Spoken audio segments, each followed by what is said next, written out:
ओम शांति। आप समय के अनुसार स्वयं को तैयार करें और रोज प्रैक्टिस करें और स्वयं को ऐसे तैयार करें दिन में एक बार। कभी भी जब टाइम का कोई बंधन नहीं है, सवेरे 6 बजे, 7 बजे, 8 बजे, इवनिंग टाइम, दोपहर टाइम, इस खेल को देखें कि ये खेल कितना सुंदर चल रहा है। सभी आत्माएं अपना अपना पाठ बजा रही हैं। कैसे 5000 साल का एक खेल चलता आया है और ये खेल बिल्कुल एक्यूरेट है, इसमें कोई भी चेंज नहीं हो सकती है। ये बहुत कल्याणकारी है और मैं इसमें हीरो एक्टर हूँ। सभी आत्माएं अपना अपना पाठ बजा रही हैं। एक बार जरूर चिंतन के साथ इस 5000 के चक्र को देखा करें, क्योंकि बहुत आनंद आएगा और चित्त भी शांत होगा। साक्षी भाव हमारे अंदर आता जाएगा, क्योंकि जो कुछ भी इस संसार में अब हम जो देखने जा रहे हैं या होने जा रहा है, कि जो कुछ इस संसार को अब देखना पड़ेगा, जो हम सब देखते जा रहे हैं और जो होने वाला है, वो कोई सरल काम नहीं है। इसलिए बाबा के जो शब्द है ना, कि जैसे मैं ऊपर बैठ करके इस खेल को साक्षी होकर के देखता हूं, वैसे तुम भी देखो, क्योंकि ये समय अब बदलने वाला है। इसलिए ये चक्र 5000 वर्ष का, इसमें बहुत सारे खेल होने वाले हैं। बहुत सारे बाबा के सुंदर सुंदर कार्य भी होंगे। समय को देखते हुए भी निश्चिंत भी रहना है, निर्भय भी रहना है और बहुत खुश भी रहना, क्योंकि इस बात का हमेशा ध्यान रखें, संसार में कई प्रकार के मानसिक रोग बढ़ते जा रहे हैं। जैसे जैसे विनाश नजदीक आता जा रहा है, मानसिक रोगों की सुनामी आती जा रही है। हर व्यक्ति परेशान हो जाएगा, किसी को डिप्रेशन होगा, कोई बहुत सोचते सोचते पागलपन का शिकार हो जाएगा।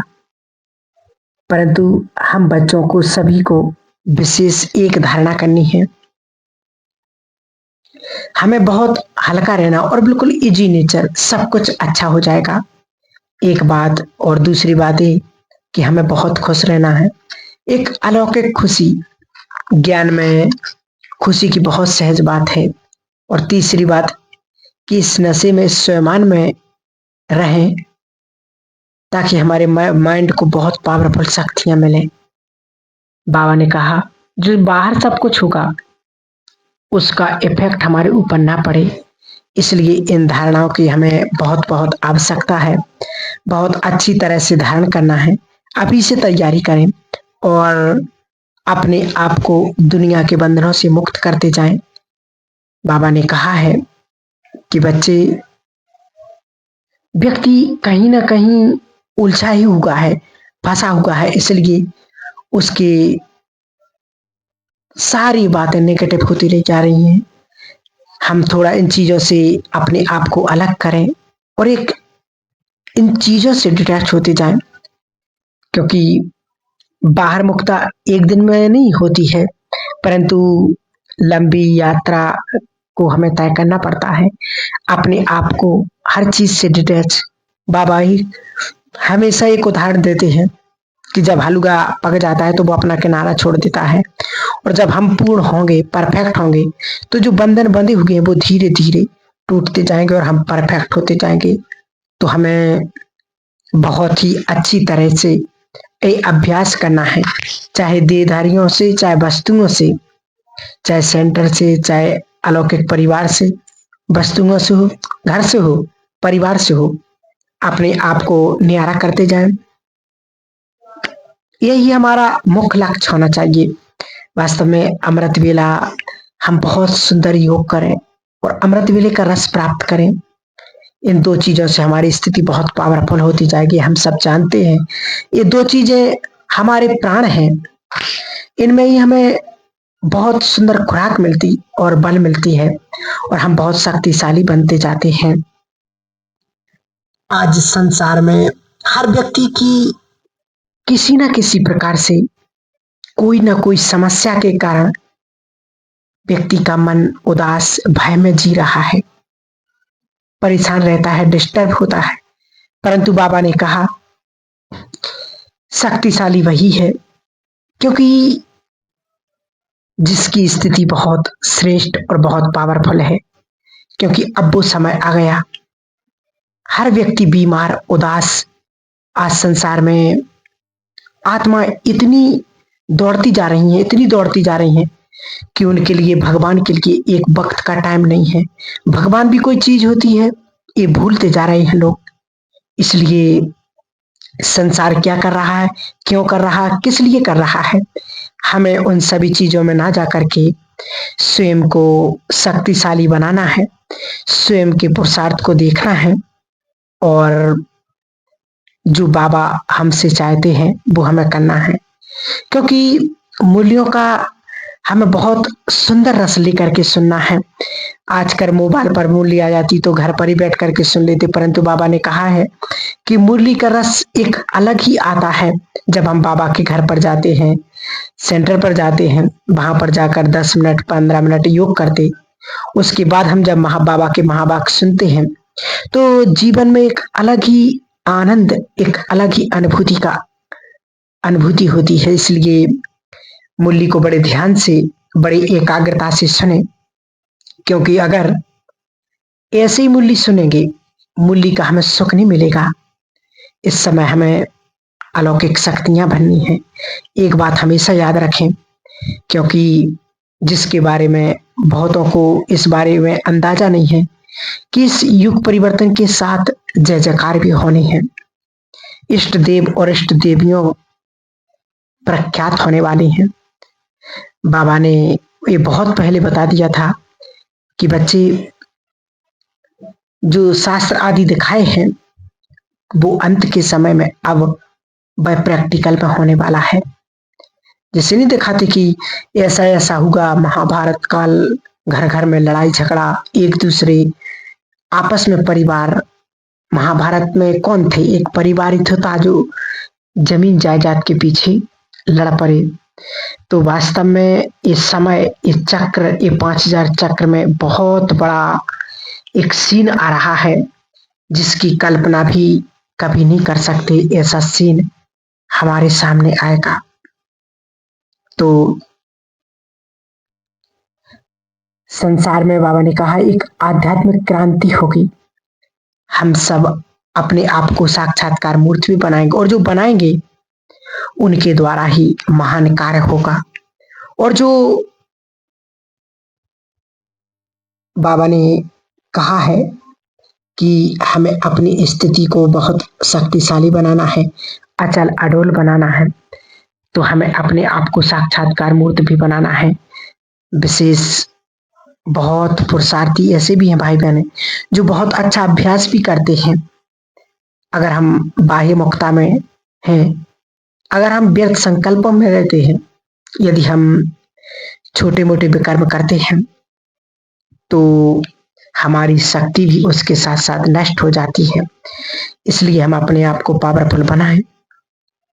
जो सूक्ष्म में विकर्म होते हैं, ये विकर्मों का खाता बहुत बढ़ता जाता है और यही पर छोटी छोटी बातों में हमें विघ्न रूप में आता है। इसलिए विशेष हम ध्यान देंगे कि कोई भी इस संगम युग पर अब हमेशा कोई विकर्म नहीं करें जिससे हमारा पाप का खाता बढ़ता जाए, क्योंकि समय की यही मांग है और समय यही हम सबसे चाहता है कि मेरे बाबा के बच्चे सभी श्रेष्ठ पुरुषार्थ करें और श्रेष्ठ स्थिति को प्राप्त करें, क्योंकि आने वाले समय में प्रभु समय नहीं मिलेगा।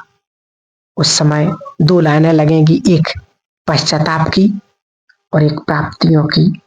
जिन्होंने अभी पुरुषार्थ कर लिया, श्रेष्ठ स्थिति को प्राप्त कर लिया, बाबा की सेवा में, प्यार में, याद में मगन है, बाबा की वही प्राप्तियों की लाइन में होंगे। और जिन्होंने व्यर्थ समय बर्बाद किया, समय को यहाँ वहां की बातों में स्वयं के समय को बर्बाद किया, अंतिम समय में वो बहुत पश्चाताप करेंगे। इसलिए विशेष इस बात का ध्यान दें, इस समय अब वो आने वाला है जिसकी हम सभी कई वर्षों से इंतजार कर रहे थे।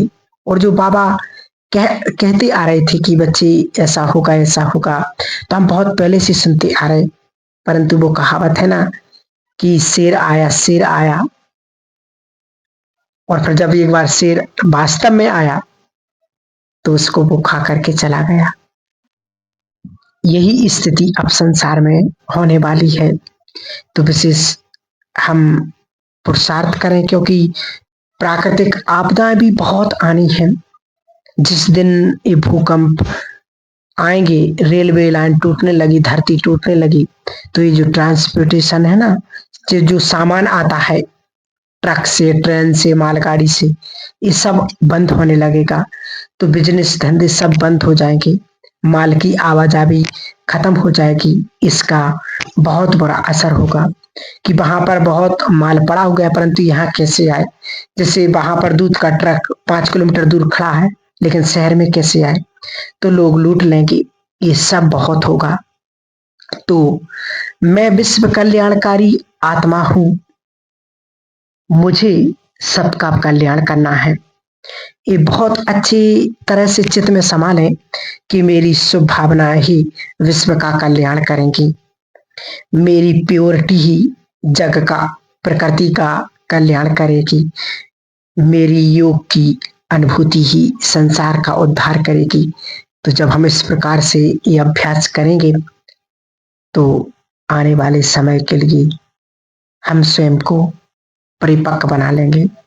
क्योंकि एक बाबा की दिसंबर की मूली में बाबा ने कहा भी है कि पवित्रता ही, और जो पवित्र आत्मा है उसके सामने यदि कोई नेगेटिव आत्मा आ भी जाती है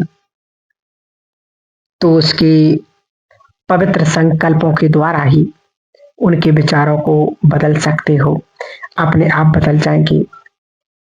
तो अपने संकल्पों के वाइब्रेशन से हमें दूसरों के नेगेटिव वाइब्रेशंस को, संकल्पों को नष्ट करना है। इसलिए अब विशेष विशेष स्वयं पर, क्योंकि एक सेकंड भी हमारा व्यर्थ ना जाए, कोई ना कोई स्वयं, कोई ना कोई अभ्यास के द्वारा हम अपने समय को, श्वासों को, संकल्पों को विशेष रूप से सफल करेंगे। ठीक है। ओम शांति।